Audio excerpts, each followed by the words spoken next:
Bom, quem está presente aqui observando esse momento, isso é uma aula. Isaura, boa noite. Sara, boa noite. Ana Carolina, boa noite. Isso é uma aula do curso de fisioterapia da Uniabel, na disciplina de fisioterapia reumatológica, e hoje estaremos falando sobre lúpus eritematoso sistêmico. Boa noite, Natália. É um assunto que já foi falado algumas coisas sobre relação sobre o problema, inclusive o lúpus. Boa noite, Thaís. Sara, boa noite. Inclusive o lúpus tem uma relação, inclusive, com outras doenças do sistema imunológico, que o lado emocional afeta essa pessoa. Então, como é uma doença autoimune, ou seja, ela não é contagiosa, ela pode ser disparada por algum fator emocional. Então, isso tem que ser averiguado dentro de uma família, se essas pessoas que têm lúpus, o porquê que geraram lúpus, quais foram os motivos que fizeram com que essa doença fosse disparada nessa pessoa. Então, o material que vocês têm em mãos, nós vamos iniciar direto. Vocês estão vendo que existem, elas são do grupo de doenças do tecido conjuntivo. Nós vamos ver que o lúpus, boa noite, Jonathan, o lúpus, se não for tratado adequadamente, pode levar até a amputações de algumas estruturas do corpo, tá? Se isso não for tratado adequadamente. Então, ela faz parte de duas doenças do sistema conjuntivo, do tecido conjuntivo, que é o lúpus. Carla, boa noite. O lúpus, que é um deles, o lúpus eritematoso sistêmico, e a esclerose sistêmica. E hoje nós falaremos, semana que vem, a esclerose. Boa noite, Ana. E na semana que vem falaremos sobre a esclerose, e hoje sobre o lúpus, tá? Então vamos lá. O lúpus eritematoso sistêmico é uma doença inflamatória multissistêmica de causa desconhecida e que evolui cronicamente com períodos de atividade e remissão, ou seja, ela está numa fase aguda ou às vezes ela está numa fase crônica, ou seja, ela ataca o organismo e às vezes ela não acontece absolutamente com o organismo do indivíduo. Por isso essa atividade e remissão. De natureza autoimune, ou seja, ela não é contagiosa, é caracterizada por um desequilíbrio no sistema imunológico, com formação aumentada de anticorpos, os autoanticorpos. Então, mais uma vez eu falo que existe uma relação bastante íntima entre o lúpus e problemas emocionais, que podem disparar esses problemas. O lúpus ocorre em lesões de células e tecidos por anticorpos patogênicos e complexos antígeno-anticorpo, ou seja, existe uma agressão entre as células do sistema imunológico que podem levar à fraqueza e à concepção dessa doença. O lúpus ocorre na lesão de células e tecidos, já falamos sobre isso. É uma doença rara que acomete 5 a 10 vezes mais mulheres do que homens. Atinge mulheres dos 15 anos aos 35 até os 45 anos de idade, na fase reprodutiva. Na população, o lúpus afeta aproximadamente 1 em cada 2.000 a 10.000 habitantes, em todas as raças e partes do mundo. Bom, como a gente conversa sempre, fala sobre o assunto, nós já sabemos que 1% é o valor com que a Organização Mundial de Saúde diz que as doenças podem ser de alto grau ou de baixo grau. O lúpus atinge, no mundo, o índice de 2,5% da população mundial. Então, é um índice altíssimo, né? Uma doença de altíssimo grau de incidência. A etiologia é multifatorial. Tem fatores genéticos e imunológicos. Deficiência hereditária de componente do complemento agregação familiar, ocorrência em gêmeos monozigotos associados ao gene HLA-DR2 e DR3 e alterações imunológicas em familiares assintomáticos. Né? É aquilo que eu falo, essas doenças autoimunes, elas podem estar presentes no nosso corpo, mas elas às vezes não são disparadas. Mas Juliana, boa noite. Moisés, boa noite. Por algum motivo que não se sabe, né, ela é disparada, mas sabe-se que fatores emocionais. Boa noite, Milena. Não sei se vocês já viram ou tiveram a curiosidade de observar e ver presencialmente uma pessoa que tem alguma doença autoimune, como é que fica o formato da língua dessa pessoa. Na parte lateral, eu estou falando isso na avaliação da medicina chinesa, tá? Mas na parte lateral, principalmente na região de baço e fígado, onde tem uma relação direta com a parte de deficiência orgânica, ela fica preta, escura, é uma coisa assim impressionante. Não são todos que acontece isso não, tá? Mas vocês podem um dia estar numa avaliação, a pessoa está falando e de repente vocês olham a língua e a língua fica escura, principalmente nas laterais dela. Só um minutinho. Ok. Desculpa, eu estou escutando vocês e dando aula, porque minha mãe está com um probleminha de saúde, eu estou aqui, qualquer coisa, por isso que eu estou com fone hoje, qualquer problema eu estou atento aqui para escutar. Bom, fatores ambientais, né? O uso de fármacos, exposição à luz solar, radiação ultravioleta. Em 1/3 dos pacientes, a manifestação dermatológica são precipitadas por exposição solar. Nós vamos ver, eu acho que eu coloquei algumas imagens aqui, que você vai ver que existe uma marca, né, em formato de asa de borboleta, que é a RAFs, que nós chamamos de RAFs facial, em que vocês vão ver a característica da doença lúpus, que é essa vermelhidão em formato de asa de borboleta na face. Agentes infecciosos, provavelmente envolvendo agentes virais não identificados. Se houvesse a possibilidade de saber que agente viral é esse, qual esse agente viral que está ocasionando problema, já teria mais ou menos 30%. Boa noite, Monique. Já teria 30% das dúvidas que existiriam em relação à doença. Mas como não se sabe que agente viral é esse, ainda está se fazendo pesquisas sobre o assunto. Fatores hormonais. Predomínio em mulheres jovens, exacerbação da doença no início e no final da gravidez, incidência maior na puberdade após a menarca. Níveis aumentados de prolactina. Fatores emocionais. O estresse parece influenciar no desencadeamento da atividade da doença.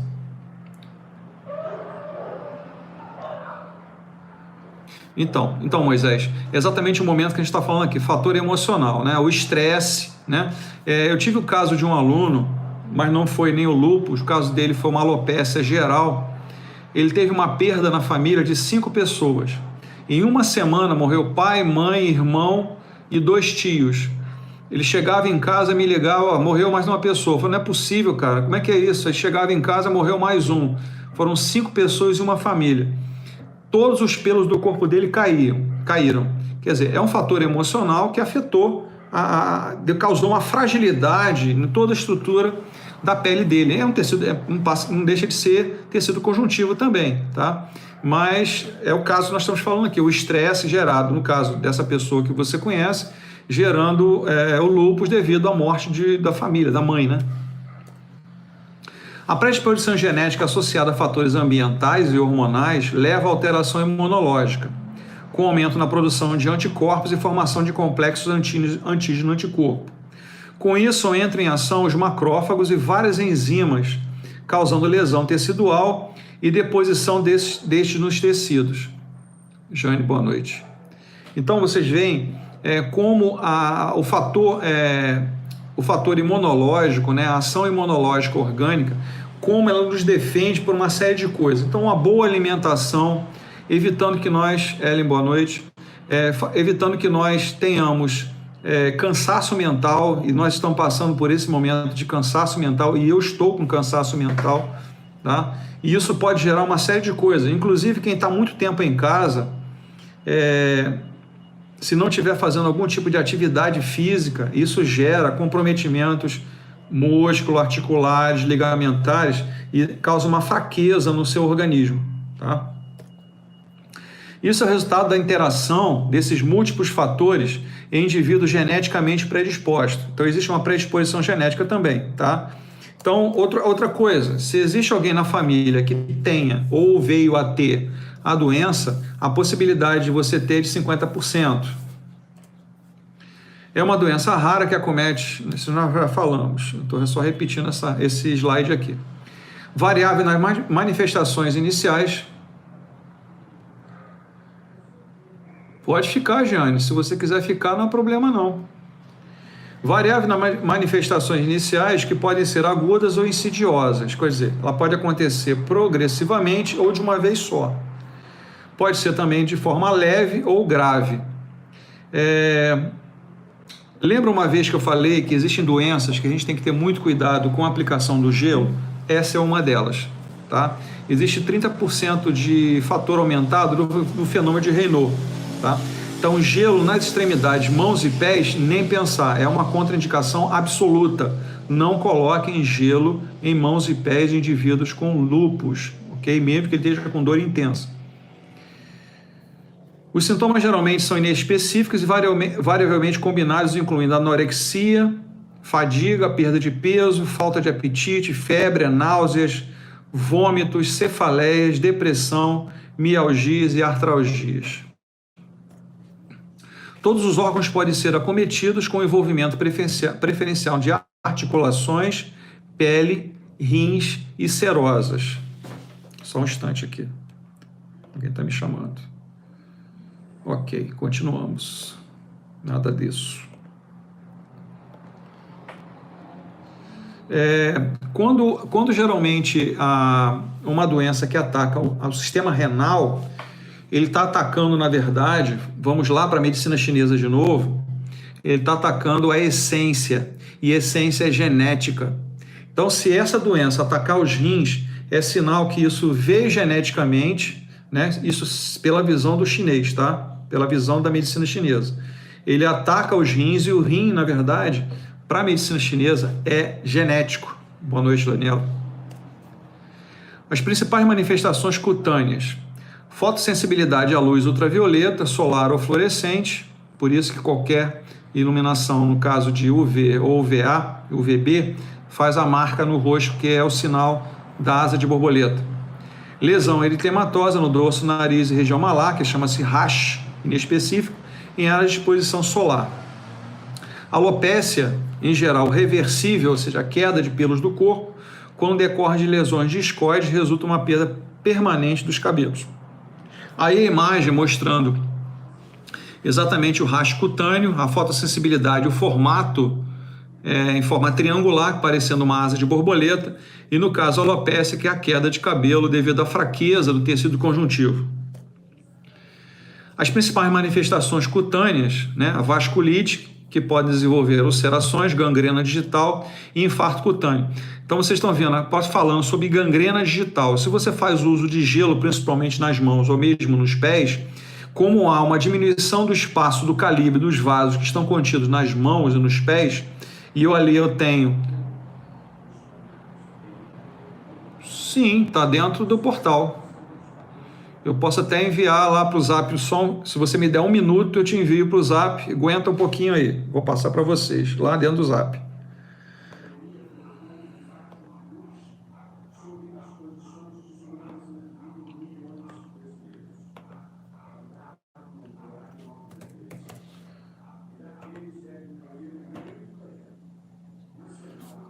Enviado. Quiser pegar lá. Vamos continuar. Então, por esse é o motivo, nós estamos falando aqui em relação a essa gangrena digital, porque você pode fazer, com a aplicação inadequada do gelo, causar gangrena e até amputações ocasionado. Isso é uma iatrogenia do fisioterapeuta, tá? Infarto cutâneo, é o mesmo... Já chegou, obrigado. Então, você pode usar lá à vontade, ok? Eu estou no slide, por enquanto, no 17, tá? Lesões discoides isoladas ou no quadro sistêmico na ausência de outras lesões atípicas do lúpus. Livedo reticular são marcas que dão na pele em paciente com mínimo sintoma da doença, mínimo associação à vasculite. Então aí nós estamos vendo as imagens faladas anteriormente, né? As lesões discoides, né? Você vê a vasculite de membros inferiores na perna dessa senhora. No caso central, aí, a gangrena digital, devido à fraqueza e à vasculite na extremidade, né? os liveiros reticulares, que vocês estão vendo, as lesões discoides, parecendo até câncer de pele, mas não é, tá? Por isso que às vezes na necessidade do conhecimento dentro da dermatologia, e isso deve ser encaminhado a um dermatologista para uma avaliação mais precisa sobre essas lesões discoides, para não confundir isso com um câncer de pele. As principais manifestações cutâneas: úlceras de mucosa oral e nasal, que podem afetar o septo nasal e perfurá-lo, desde pequenos pontos avermelhados assintomáticos até úlceras grandes, profundas e dolorosas. Aparece e se fecha com rapidez à medida que a doença é controlada.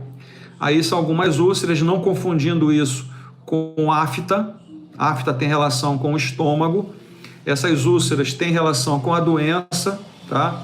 E do lado vocês veem que o comprometimento dessas ulcerações causando destruição do septo nasal.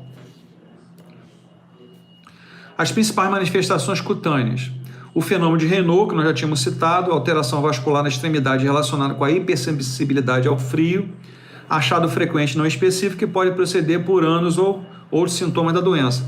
O lúpus tem 30% aumentado as chances do fenômeno de Raynaud. Então, muito cuidado com a aplicação do gelo ou algum tipo de tratamento gelado, principalmente em mãos e pés. Aí eu estou mostrando a vocês o fenômeno de Raynaud, né? Como a diminuição da vascularização e a parte sanguínea, principalmente nas mãos, os dedos. Aí o caso de um dedo, o dedo completo, você vê que até uma das mãos aí do lado esquerdo em cima, uma parte lateral do dedo mínimo está sem vascularização, tá? E como é que a alteração das vasculites causam também isso através da ação do gelo. As artrites e artralgias são comuns com características de dor suave e quase nenhuma evidência de sinovite. Sinovite, inflamação da bolsa sinovial, não esqueça. O envolvimento articular pode ser assimétrico ou migratório. Semana passada nós estávamos falando sobre uma doença que ela é descendente, né, a nível de manifestação.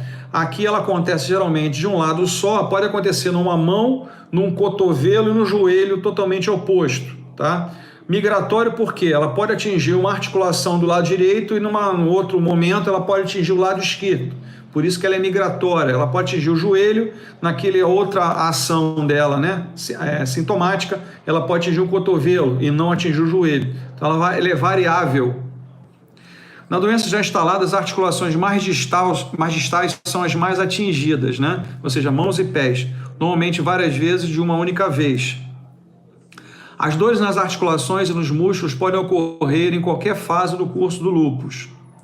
Essas são decorrentes de evanescente ou podem ainda preceder outros sintomas da doença por meses ou anos. Eu digo sempre que a doença, quando ela começa mais cedo, ela é mais complexa quando ela começa mais tarde.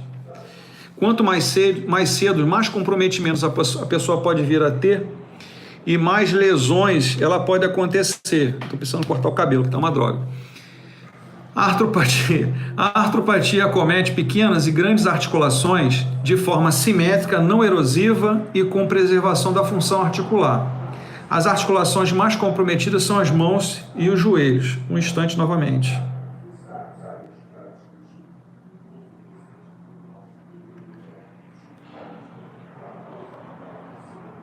Continuando.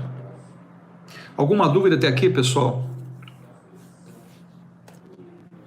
Ocorre rigidez e dor matinal, que melhora. Olha só, rigidez e dor matinal é muito parecido com as artroses, que tem dor matinal e rigidez, ou mesmo a artrite reumatoide, que também tem rigidez e dor matinal. Então, quanto mais parada a pessoa ficar, mais comprometimentos ela pode vir a ter, tá? A gente me sacaneando aqui, mas vamos lá. A maior parte associada à corticoterapia, ou seja, os corticosteroides, os esteroides, né, as cortisonas, e a presença do fenômeno de Raynaud. Pode acontecer necrose asséptica. Os locais mais afetados são o colo do fêmur, o platô tibial e a cabeça do húmero, tá? Aí você vem com aquela dúvida, será que esse acometimento nessas três regiões pode levar a uma cirurgia? Sim, porque não pode esquecer que existe uma vasculite, ou seja, uma deficiência vascular, que essa deficiência também atinge os ossos. E como as regiões são regiões de extremidade, elas podem afetar esses ossos, levando até mesmo a uma artroplastia, a substituição dessas estruturas por uma estrutura metálica. Os pacientes com lúpus tendem a apresentar tendinite e frouxidão ligamentar, devido ao processo inflamatório crônico na cápsula articular e nas articulações das mãos.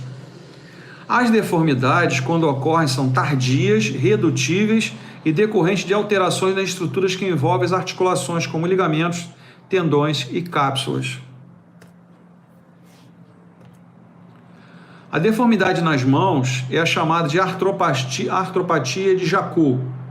A artropatia de Jacob é uma forma de artropatia que provoca graves deformidades, principalmente nas articulações das mãos.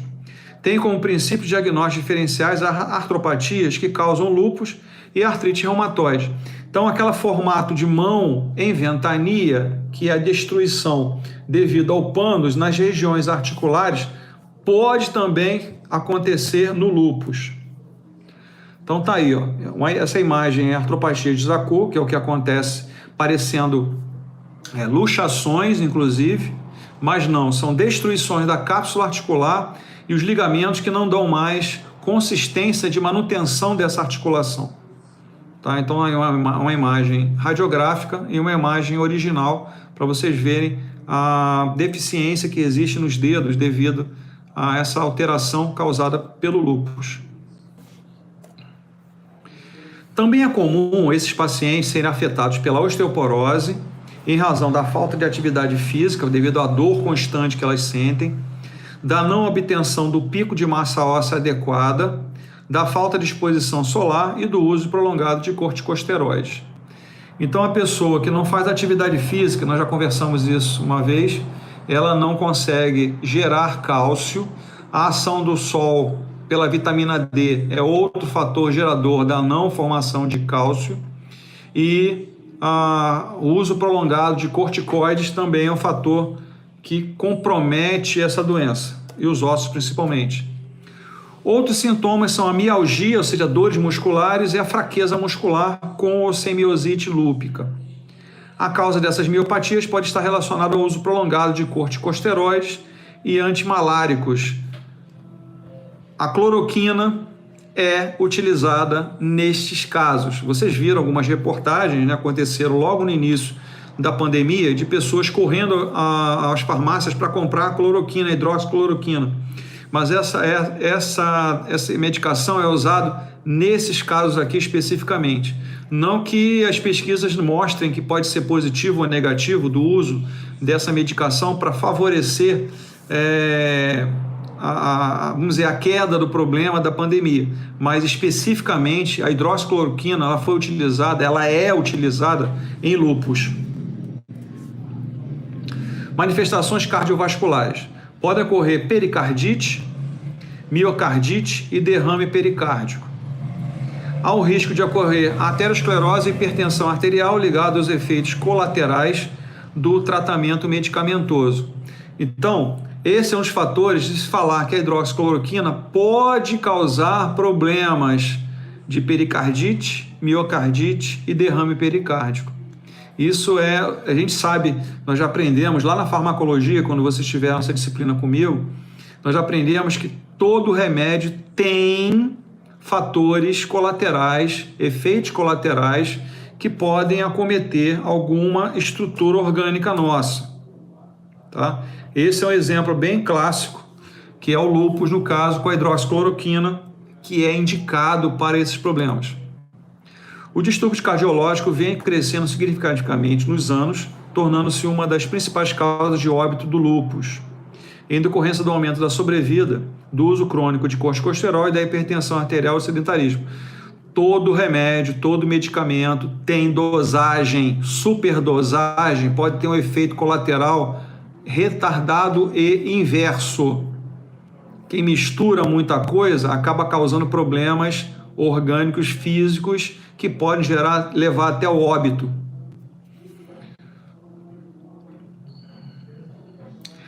Eu vou falar um exemplo aqui de uma pessoa, né? No lúpus, melhorar as dores articulares e tentar combater o problema dessas alterações sistêmicas. Esse é o fator, mas ele ataca o coração, tá? A dipirona, misturada com qualquer remédio para o sistema cardiovascular, pode gerar aumento da pressão arterial. Eu, por exemplo, Novalgina para mim faz um mal desgramado. Eu não tomo Novalgina por nada. Dipirona, então, nem pensar. Tá? Apesar que eu não tenho pressão alta. Então, vocês vejam que nós já conversamos sobre isso na disciplina, mas vocês vejam como os remédios e medicamentos, eles são agressivos ao organismo. Sim, com certeza, Moisés. Então, efeitos pulmonares agora. Pleurites ocorre no início, durante a evolução da doença. Por que pleurite? Existe uma relação direta entre sistema cardíaco com sistema respiratório.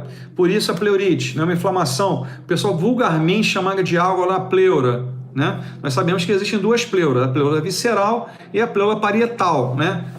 Os pulmões são revestidos por duas pleuras.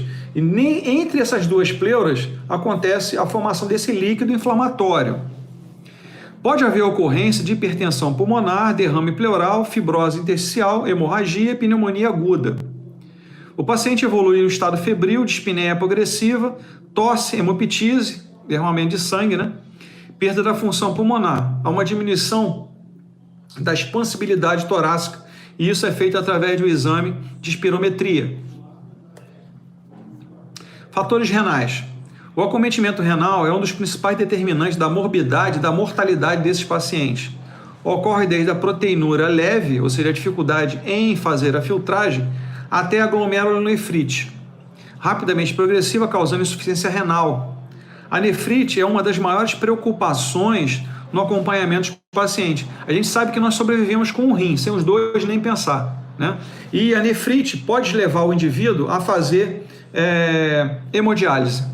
Tá? E a gente sabe que a hemodiálise já é o sinal que os rins não estão funcionando bem. Há a necessidade de um transplante de rim.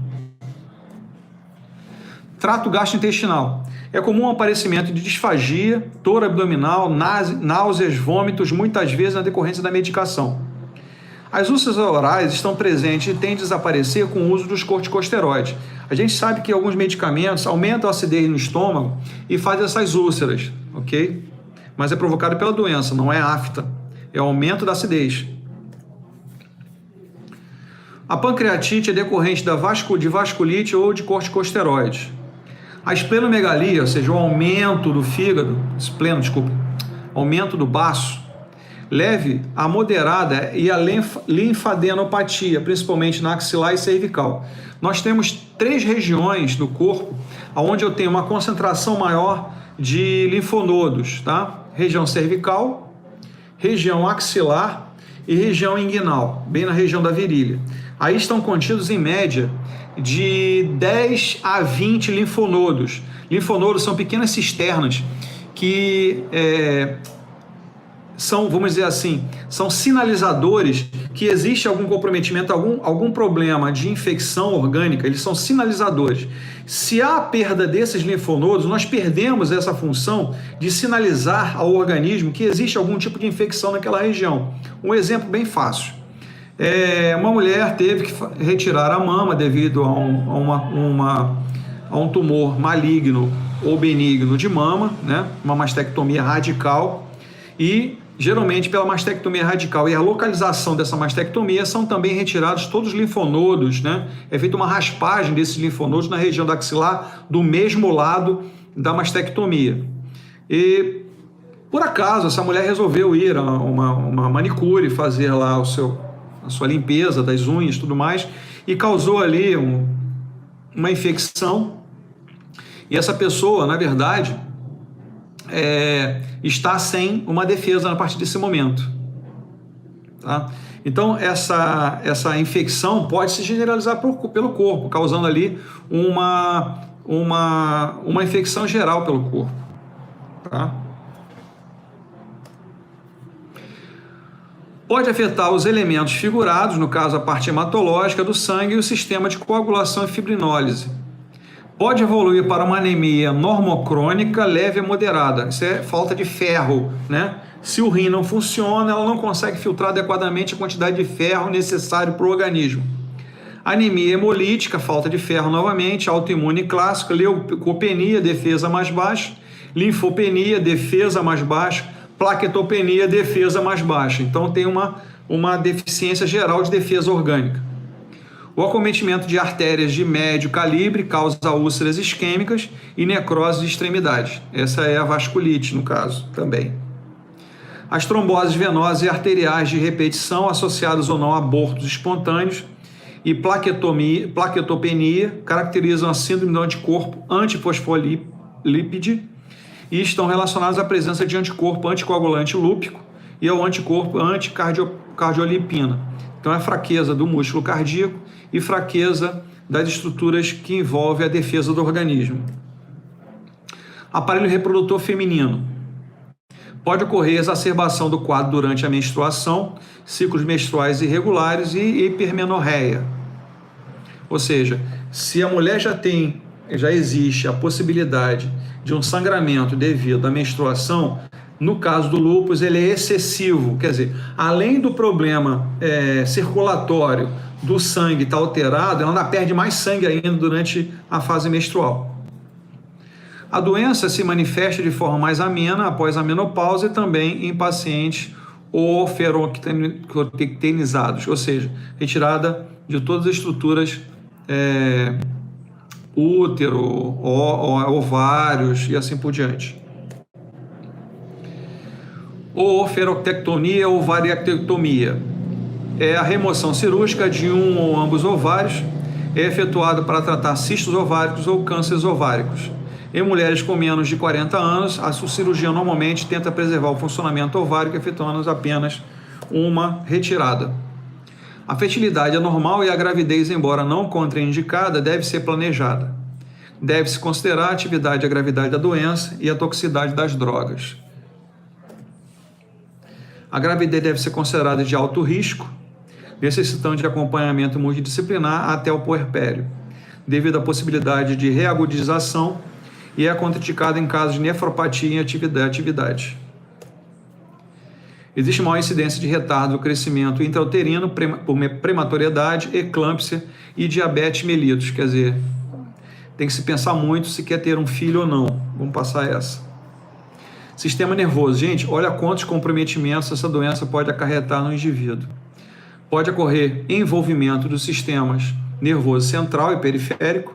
As manifestações neurológicas são de difícil diagnóstico, compreendendo disfunção cognitiva, cefaleia, convulsões, meningite asséptica, acidente vascular encefálico, coreia, são aqueles movimentos, aqueles espasmos musculares, neuropatia periférica, alterações visuais ou neuropatia autonômica.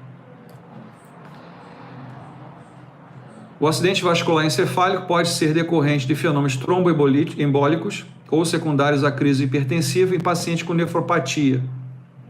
A síndrome cerebral orgânica manifestada por convulsões de demência geralmente acontece devido às sequelas de vasculite no sistema nervoso central. Só mais um instante.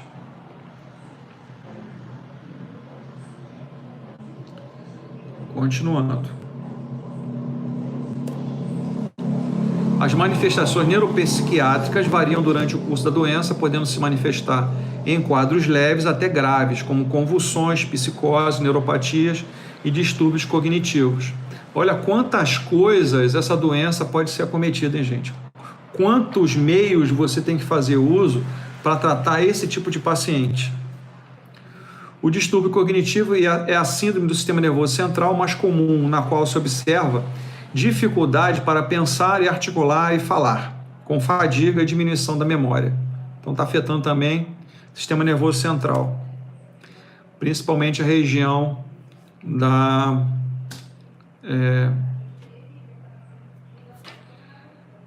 ai meu Deus, agora eu estou com lúpus agora, porque eu esqueci o ponto, né? A amígdala. A região da amígdala cerebral, por isso que o nome é tonsila, não se usa mais amígdala, para não usarmos dois nomes de regiões diferentes com o mesmo nome. Problemas oculares agora, olha só.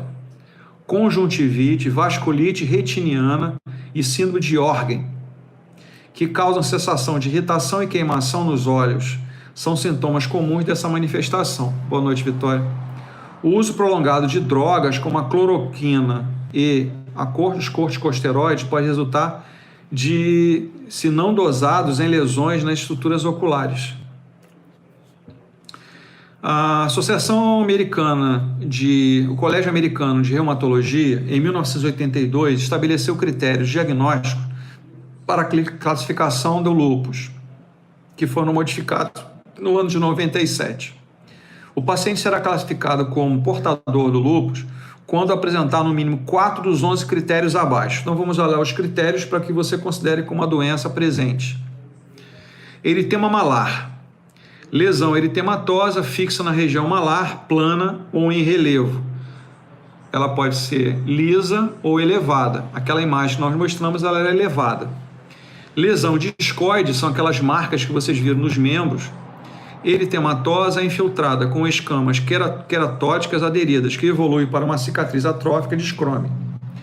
Aí o eritema malar, aquele formato que eu falei que parece uma asa de borboleta, e lesão discoide pode acontecer em qualquer parte do corpo. Aí nós estamos vendo uma lesão discoide que parece, na verdade, um câncer de pele, mas não é, na região auditiva, na orelha.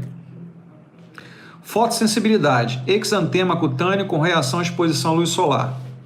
Úlceras de mucosa oral e nasal, geralmente indolores, são aquelas parecendo aftas, que não são. Artrite não erosiva, envolvendo 2 ou mais articulações periféricas, caracterizada por dor e edema e derrame articular. Então aí, um exantema cutâneo, parecendo até mesmo um sarampo, né? Parece um sarampo, mas não é. A úlcera oral, que nós falamos que pode causar até perfuração, aí vocês estão vendo uma perfuração da parte oral superior.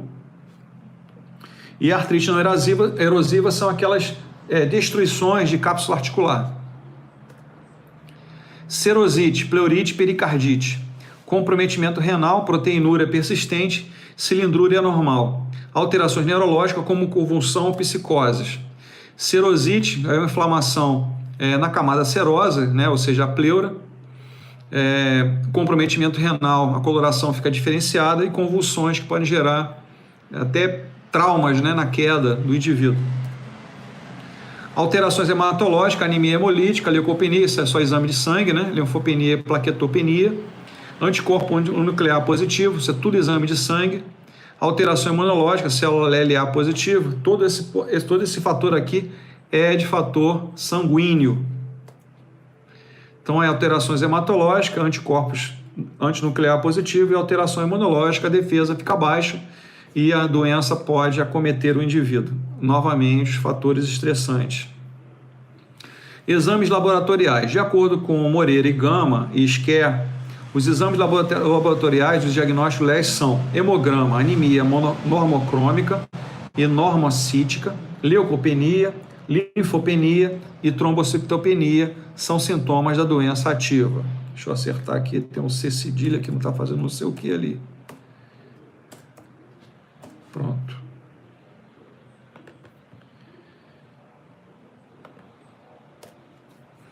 Fator antinúcleo, FAN, né? Esse fator antinúcleo, não confundir esse fator FAN, que é utilizado também para casos de problemas respiratórios graves, tá? Para não confundir isso com uma pneumonia ou até uma tuberculose, ok? Positivo em quase todos os pacientes. Anti-DNA, exame específico anticorpos contra DNA, são quase exclusivos de pacientes com lúpus.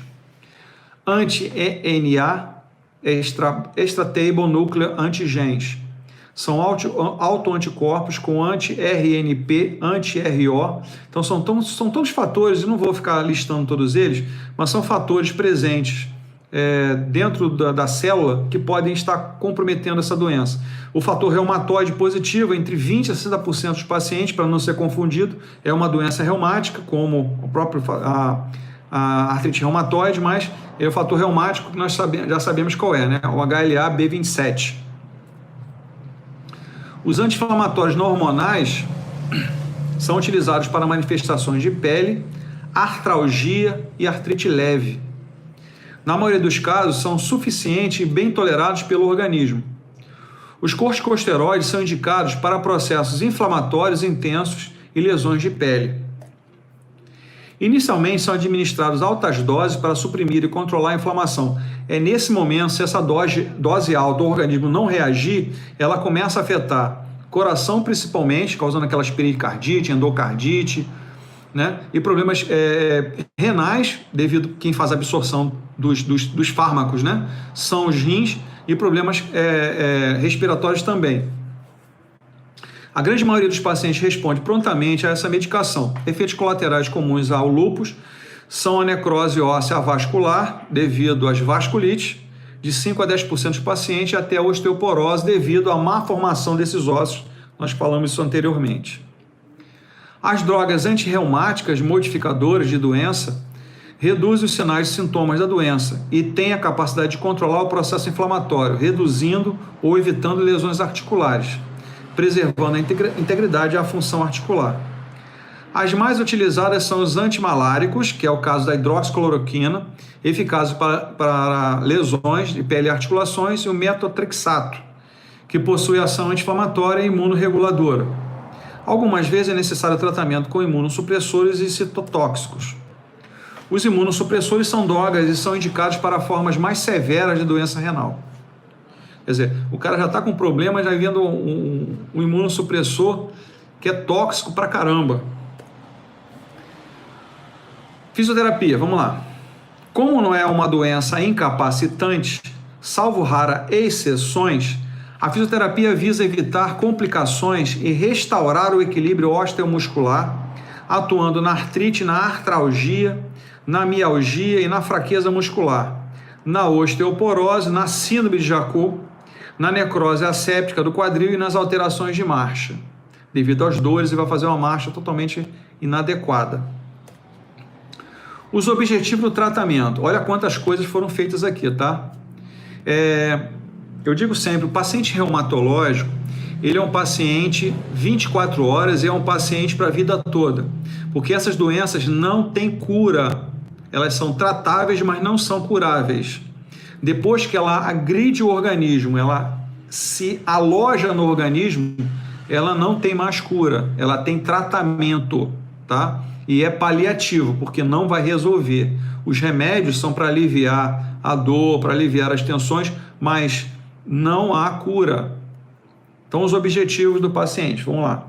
Repouso orientado na fase aguda, aumento e manutenção da força muscular, treino de equilíbrio e marcha, prevenção de osteoporose e fraturas, orientações gerais sobre a doença e a sua evolução. É sempre importante, ao chegar o paciente, conversar com ele, se ele já teve algum tratamento anterior à chegada a nós, nesse momento, se o que foi feito, caso esse tratamento foi feito, que tipo de medicamentos ele faz uso, se ele tem algum tipo de exame complementar que possa levar para a gente para somar a nossa avaliação, tá? Quantas vezes esse problema já foi gerado a ele, quantos momentos de agudos aconteceram com ele e o que ele fez sem tratamento através da fisioterapia que fez o melhorar. No período de atividade sistêmica da doença ou da artrite aguda, os pacientes devem ser orientados a manter as articulações em repouso, às vezes até mesmo colocação de muletas canadenses para que ele possa se deslocar, caso ele necessite se deslocar. O uso de calhas noturnas são importantes pelo posicionamento e a manutenção da parte neutra das articulações são indicados também. Quando houver melhora, reiniciar atividades leves e voltar progressivamente às atividades habituais. São doenças incapacitantes que pode levar até a aposentadoria precoce, tá? Dependendo do nível do caso de cada paciente. O paciente deve ser orientado a ter cuidados com posições viciosas, como não repousar apoiando o dorso, com várias almofadas ou forçar o pescoço para apoiar a cabeça ou no braço do sofá, que pode causar uma pequena fratura, tá, gente? Olha só como é que o osso dessa pessoa está. Nunca colocar travesseiro sobre os joelhos quando deitado. Como ele tem uma deficiência circulatória, esses travesseiros podem interromper o fluxo circulatório natural, causando ali uma o início de uma gangrena, né, pela deficiência circulatória. Intercalar períodos de descanso com atividade. Quando sentar, manter os pés apoiados no chão, que qualquer tensão que você cause, veja só, nós como sentamos às vezes com a perna cruzada, chega um momento que aquilo nos incomoda bastante. E incomodando bastante, nós mudamos de posição. Essa pessoa tem uma alteração de sensibilidade, né? E um problema circulatório. Isso pode gerar um comprometimento e uma anóxia, ou seja, a falta de oxigênio chegando naquele tecido. Pode causar um problema grave e até uma amputação se não for cuidado adequadamente. Não carregar bolsas nos dedos ou nos ombros, segurar na altura do cotovelo e evitar pegar peso.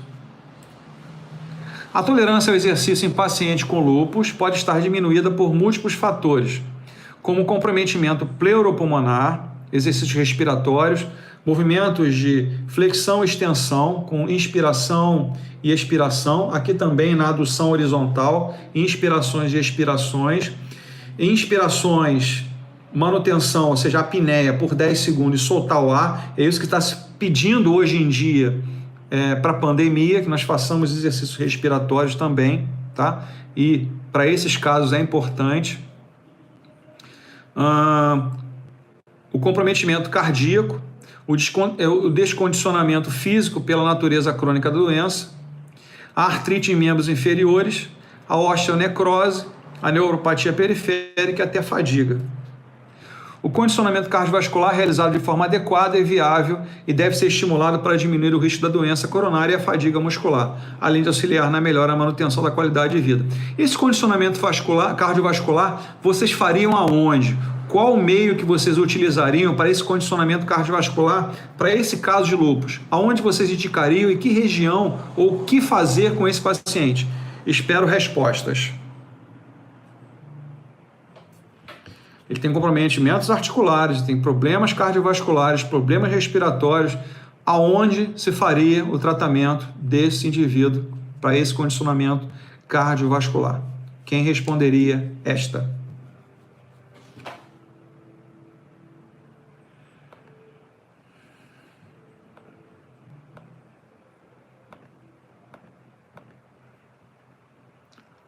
Perfeito. Perfeito, Vitória. Hidroterapia, com toda a certeza. A hidroterapia reduz o peso corporal, diminui a tensão articular. Perfeito, Daniela. Hidroterapia diminuiria a tensão muscular, articular, faria pela própria ação da água uma pressão positiva na caixa torácica. Não é hidroginástica, é hidroterapia. Sim, a temperatura seria mais para o frio do que para o quente.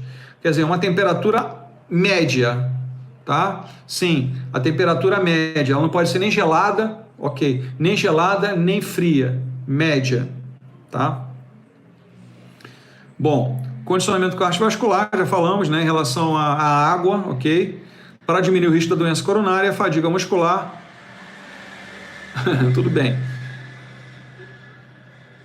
Sim, por aí. 32, 33, 34 graus. A média de uma temperatura da hidroterapia, vocês veem, vocês estão estudando isso, né? 36, 37 graus. Um pouco mais, não muito quente, tá? Os programas de exercícios para o lúpus devem enfatizar a força e a resistência suaves, tá? O fortalecimento isotônico e isométrico da musculatura adjacente às grandes articulações e a manutenção da amplitude de movimento. O exercício de fortalecimento ou ativo resistido deve ser realizado lentamente e com período de repouso. Vamos lá. Nós sabemos que existe a fase concêntrica e a fase excêntrica. Mesmo que esse indivíduo faça 5 repetições e gaste, vamos dizer, 10 segundos, tanto na fase excêntrica quanto na fase concêntrica, melhor do que ele fazer 20 repetições de forma rápida. O que nós queremos dar para ele é força e resistência. Tudo bem que qualquer exercício que você faça, você está proporcionando força e resistência. Mas se eu faço de uma forma dosada, lenta, eu estou carreando o maior número de fibras musculares e estou facilitando o trabalho com esse paciente. Às vezes é melhor fazer 5 repetições de forma lenta do que 20 de forma rápida. Bom, então trabalho de fortalecimento isotônico e isométrico da musculatura adjacente às grandes articulações e manutenção da amplitude de movimento. O exercício de fortalecimento ou ativo resistivo deve ser realizado lentamente com um período de repouso. Então, nós podemos fazer 5 repetições, um intervalo no mínimo de 2 minutos a 4 minutos e podemos repetir, não há problema algum. Ou usar outra articulação. Pois o paciente apresenta baixo peso e adinamia, ou seja, falta de força física e debilidade muscular. O mais indicado é o exercício ativo livre, no qual o paciente trabalha dentro das suas limitações, e o exercício aeróbico de baixo impacto, exercício na água. Tá? O aeróbico de baixo impacto pode ser feito na água. Ou a bicicleta estacionária. Tá? É um exercício aeróbico de nenhum impacto, não tem impacto. Se ocorrer necrose vascular, são indicados inicialmente exercícios isométricos, seguido de treino de equilíbrio e marcha com o uso de bengala ou com reabilitação para o pós-operatório de quadril, quando inevitável. Nós já sabemos que, apesar de afetar mais o sexo feminino, as regiões de quadril, joelho e ombro são os mais afetados, podendo gerar uma artroplastia total dessas articulações, caso aconteça necrose vascular. E a gente sabe que a cabeça do fêmur é acometida muito facilmente por necrose vascular. O uso do gelo, devemos lembrar que existem alterações vasculares periféricas de extremidade, o fenômeno de Raynaud e vasculite. O turbilhão de Uba e a piscina terapêutica podem ser indicados de acordo com a resposta vascular desse paciente. Perfeito tratamento mais adequado para esse paciente. Pode ser utilizado o TENS para analgesia. O uso de ondas curtas é discutível no paciente com neurite periférica, pois causa alterações de sensibilidade local, podendo ocasionar queimaduras. O ultrassom é de uso limitado e não é indicado na presença de osteoporose, porque vai acelerar o processo mais ainda. O laser de pulso ou o argônio, quer dizer, é o laser de hélio neônio ou de arseneto de galho, são os dois tipos. São indicados para melhorar as telangiectasias. A telangiectasia são a perda de pelo, dilatação permanente da parede de um pequeno vaso sanguíneo e localização na derme também. E o eritema crônico das lesões cutâneas. A termoterapia por meio de raios ultravioleta e infravermelho está totalmente contraindicada, ok? Pois o efeito é o mesmo da exposição da luz solar, induzindo a surto da doença. Aí está a telangiectasia, são aquelas formações de pequenos vasinhos, né? Vocês devem conhecer pessoas assim, eu conheço algumas pessoas com esse tipo de deficiência vascular, são pequenos vasos. Os pacientes submetidos a tratamento fisioterapêutico associado ao medicamentoso, sim, com certeza. O ativo livre, ele é sempre inicial porque ele está treinando a musculatura, está mostrando o ângulo articular, melhorando a amplitude de movimento e também fazendo com que o líquido sinovial melhore dentro da articulação. Todos esses fatores estão sendo utilizados no exercício ativo livre para iniciar o trabalho. Com certeza, a sequência está ótima, tá? Os pacientes submetidos a tratamento fisioterapeuta associado a medicamentosos, orientações sobre medidas preventivas e apoio psicológico apresentam um quadro mais estável da doença. Dessa forma, podem ser minimizados os sintomas da doença, diminuindo os riscos de crises e mantendo as funções corporais normais. Bom, a orientação psicológica, devido a ser uma doença que tem um fundo emocional por trás, principalmente um nível de estresse elevado, está indicado, tá? Um bate-papo, uma mudança de hábito, uma conversa amiga também ajuda esse paciente. Não é só ir ao psicólogo. Às vezes um bate-papo amigo com essa pessoa ajuda essa pessoa, um incentivo, uma motivação. É importante isso. Aberto a perguntas agora, gente. Deixa à vontade para vocês perguntarem. É um assunto interessante pra caramba, que tem um comprometimento bastante elevado, tá? De uma incidência alta, nós falamos de 2,5% da população mundial, que necessita de um tratamento para a vida toda, porque não tem outro jeito. Doenças reumáticas não tem tratamento a curto prazo, é a longo prazo. Reminência, agudo, volta, agudo, para, agudo, volta. Não tem jeito, é tratamento para a vida toda. Não existe tratamento para lúpus, existe sim a boa condição que a gente tem que dar para esse paciente. Então, minhas perguntas, agora estou aberto a perguntas, dúvidas que vocês tenham para a gente conversar sobre o assunto.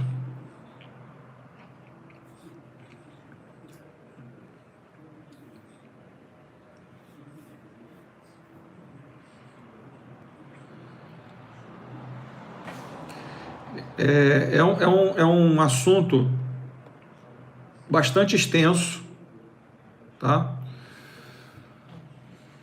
Sim, a melhora ela é paliativa, né? A melhora é paliativa. Você não cura o problema, você melhora o quadro do problema, tá? Mas a doença está instalada, não tem jeito. É o que eu falei, doença reumática é doença para a vida toda, é doença que vai ser tratada durante toda a vida do paciente. Nós tratamos o problema, nós não curamos o problema. Existem doenças, uma fratura, uma entorse, uma luxação, ela pode ser curada, mas problemas reumáticos não tem jeito, tá? Elas são degenerativas, elas são comprometedoras, nós vamos melhorar o problema, nós não vamos acabar com o problema.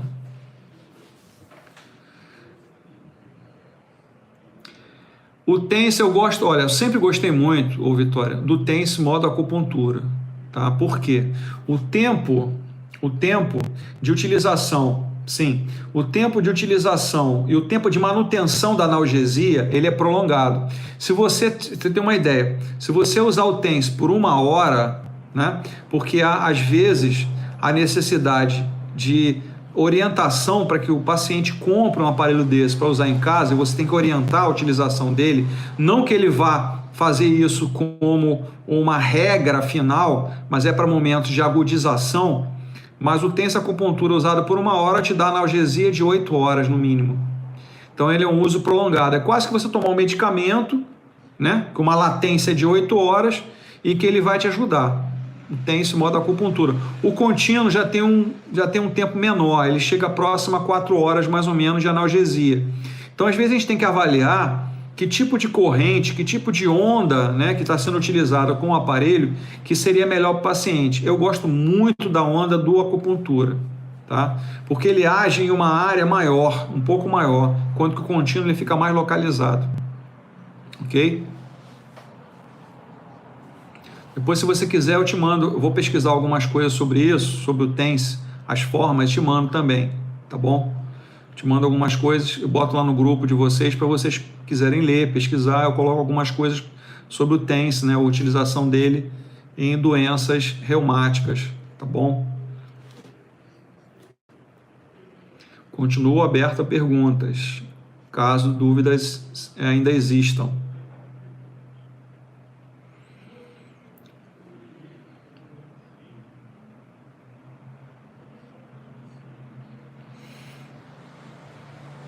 Um de cada vez, pelo amor de Deus, calma. Volta à primeira pergunta, já não sei mais nada.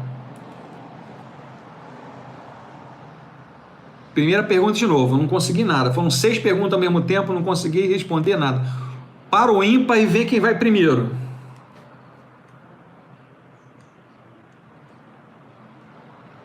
Teve 6 perguntas ao mesmo tempo, eu não consegui ler nenhuma, porque isso dá um tempo e apaga. Por isso que eu paro às vezes, quando estou falando, vocês perguntam alguma coisa, eu paro, olho e respondo.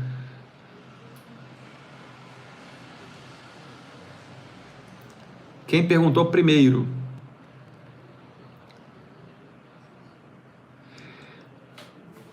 Sim, olha só. Vocês viram que existe um comprometimento no sistema nervoso. Tá?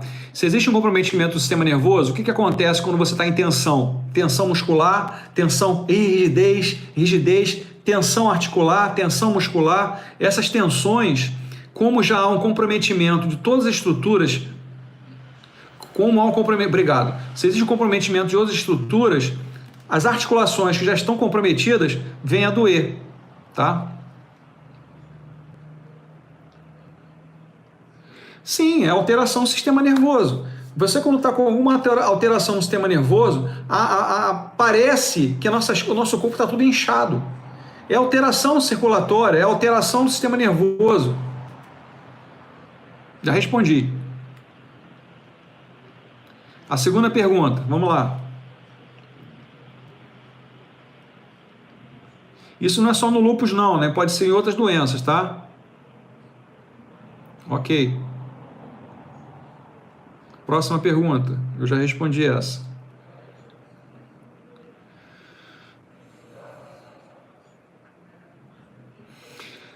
Olha, Emily, tudo se complementa. Você pode dizer para mim que aquele paciente naquele momento eu vou fazer uso somente da eletroterapia. Gente, não existem regras, existe boa conduta na hora que o paciente chega para você. Olha, eu estou com uma dor incrível, estou com muita dor, não estou conseguindo fazer absolutamente nada. Pensa melhor o que você faria, né? Nesse caso. Você aumentaria o tempo dele de eletro, de termo, que seja a escolha, mas eu partiria para mais tempo na eletro, na termo. O paciente chegou com pouca dor, eu vou utilizar muito menos a eletro, eu vou trabalhar mais a parte muscular. Nós sabemos muito bem isso, todos sabem disso, que o que dá consistência ao nosso corpo é uma musculatura forte, não um aparelho ligado a gente. O aparelho não vai ficar ligado na gente 24 horas, 36 horas, 48 horas, mas os músculos estão. E os músculos podem ser trabalhados em casa também, e às vezes o aparelho não vai ser levado para a casa do paciente. Tá? Então, a gente tem que ter um pouquinho de jogo de cintura na hora que o paciente chega, né? Eu gosto muito, e vocês podem usar isso como uma prática natural. Qual a sua dor hoje? Como está? De 0 a 10. Se ele falar 8, a dor está intensa. Se ele falar 2, está fraca. Então, a gente não tem como dosar a dor. O paciente sabe a dor que ele sente.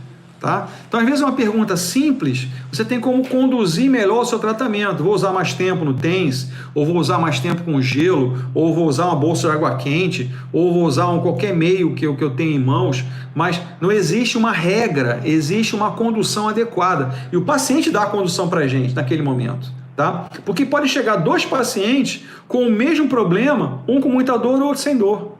A condução vai ser diferente. Né? O procedimento vai ser diferente. Por isso que não existe regra para tratar. Existe a boa conduta no momento correto. Ok?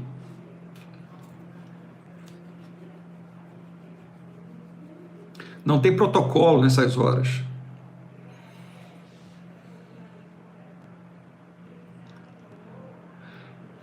Ele não tem problemas circulatórios. Se você bota carga sobre uma região que a circulação está inadequada, principalmente na extremidade, quando você segura, você está retendo sangue e a oxigenação não está boa, ele tem vasculite. Tá? Aqui, como eu tenho uma área maior, cotovelo, eu tenho uma área maior, eu tenho outros vasos, aqui é muito pequeno, são vasinhos pequenos. Então aqui o comprometimento com a falta de oxigenação e a inflamação nos vasos é mais comprometedora se eu colocar, por exemplo, aqui no ombro, tá? Devido a das articulações ser comprometida, é por isso que não se faz, ok? Outra pergunta?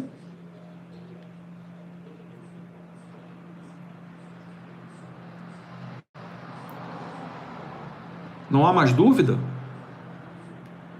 O tema é bastante legal, é interessante, bastante legal de se conversar, né? E vocês vão ter paciente.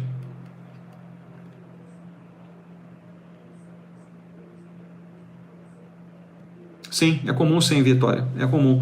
O material que eu passei para vocês resolverem, aqui tá tudo aqui bonitinho para vocês resolverem, é só seguir o que está aqui. Criem a forma de tratar, né? Criem a forma de tratar. Está aqui, ó. O que nós falamos hoje está diretamente com o material que vocês têm que fazer aquele trabalho. Está aqui, ó. Está bonitinho na frente de vocês. Acontece sim o que você perguntou.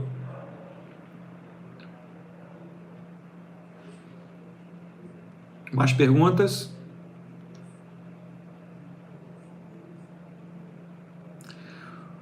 Saindo um pouquinho do assunto, hoje eu fiquei um pouco assustado, o quanto também aqui na região onde eu moro,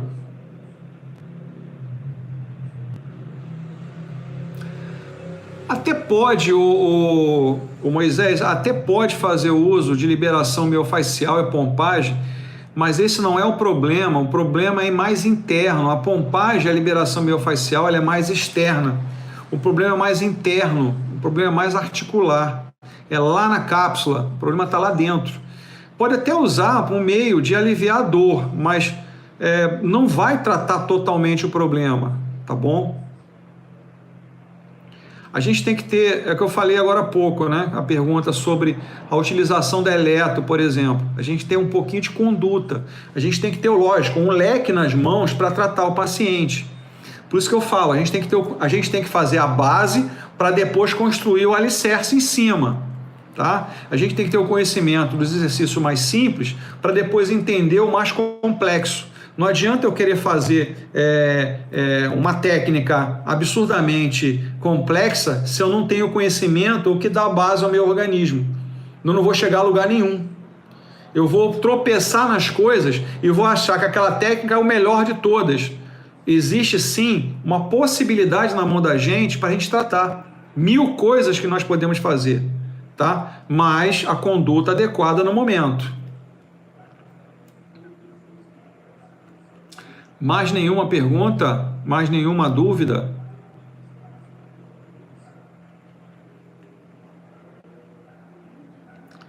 Sempre é importante, uma coisa que eu vou dizer para vocês: vão ter pacientes que o conhecimento deles sobre o problema deles é maior do que o nosso às vezes, porque já leram tudo de alguma coisa ou mais. É importante às vezes, na dúvida, para um pouco ou em casa, quando chegar com dúvida, senta e leia. Nós não sabemos tudo, ainda bem. É sempre aprendendo, sempre se atualizando, sempre melhorando. Então, nós nunca temos que saber, nós somos super-homens, nós não somos super-homens. Nós somos profissionais que estamos em processo de aprendizado. Eu, inclusive, a todo momento eu estou aprendendo. A todo dia, a todo momento, surgem técnicas novas, formas novas de atualização, formas novas de procedimentos, novos protocolos. Sim, pode ser utilizado, é melhor. A farmacologia natural, muito. Inclusive, elas são menos comprometedoras do que, por exemplo, a própria hidroxicloroquina, no caso aqui. Tá? Eu acho que, pelo seguinte, nós somos um composto químico. Nós temos ferro, nós temos cálcio, fósforo, manganês, potássio e outros vão aí. Então, nós somos um composto químico. E o composto químico se forma de forma natural e não de forma química. A forma química ela é agressiva ao organismo. Então, todo medicamento, todo remédio, medicamento não, remédio natural é adequado para qualquer problema. Hoje uma pessoa estava passando mal, lá nervosa, tudo mais, eu fiz um chá de erva doce com um pouquinho de mel, estava com frio inclusive, coloquei um pouquinho de canela, resolveu. Então, às vezes, o remédio químico, ele é mais agressivo do que tudo isso.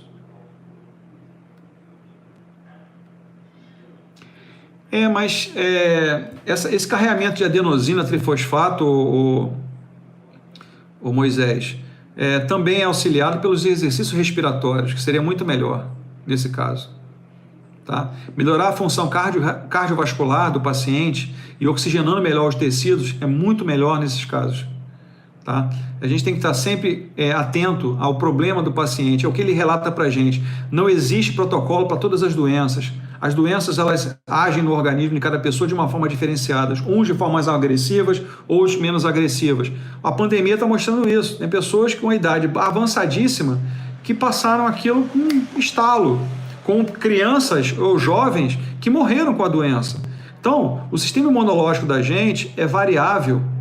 A forma com que você vive, a forma com que você se alimenta, a forma com que você conduz a sua vida, te mostra se você tem a habilidade de passar por ela, pelo seu sistema imunológico, passar por esse problema ou não. Tá? Tudo é possível, mas depende da hora e do momento do paciente. Ok? Mais alguma pergunta? Mais alguma dúvida?